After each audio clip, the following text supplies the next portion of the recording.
Hey everybody, this is Justin Branham for MasterFiddle.com, and in this lesson we're going to work on some basic improv over the 12-bar blues in the key of G. And this is basically what I would call a starting point if you're just getting into improvisation and you've reached the level of technical proficiency that would allow you to kind of get into the more, let's say, intermediate level of improvisation.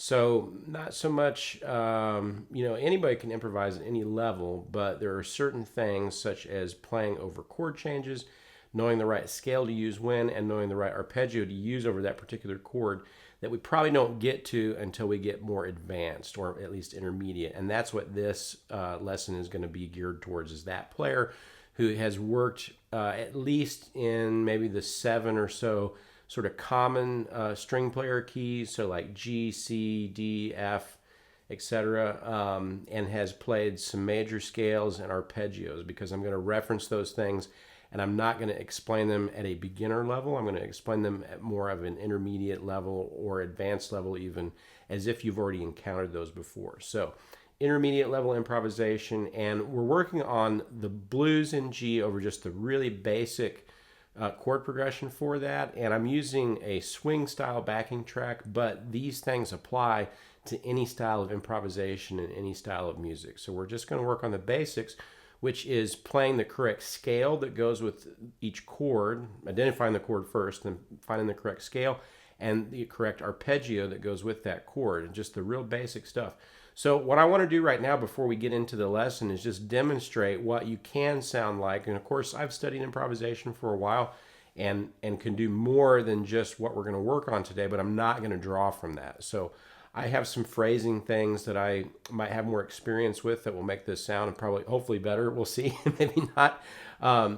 So I'm not going to say that as soon as you learn to do this, you'll be able to sound exactly like I sound, but I'm not going to do anything outside of what we're going to work on today. So this is what it will sound like just using the correct scale over the correct chord and the correct arpeggio over that chord. I'm not going to do anything else, no chromatic notes, no licks or anything like that. I'm going to try to just play notes from the scale, notes from the chord at the right time. So here we go, the 12-bar blues in G. We've got, in fact, I'll let the changes run first. I'll tell you what the changes are. So this is G7 for 4 measures up front. This is the second measure, third measure, fourth measure here. Then we're going to go to C7 for 2 measures.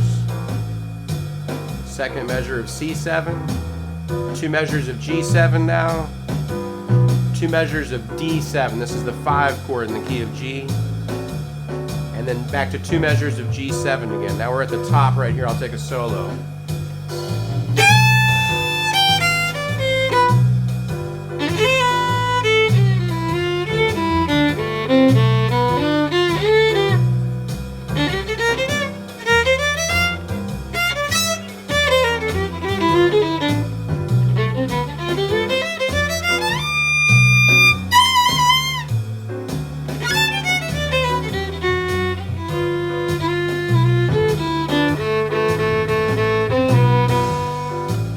Okay, so I just took one chorus over that progression.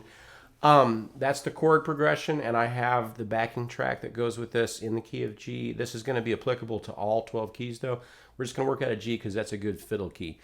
So we talked about the chord progression just for a second there, and what that means is that we have 4 measures of G7 up front, G dominant 7th, so that's a G major triad with a minor 7th interval added to that, so that's G, play it for a G, B, D, and F natural.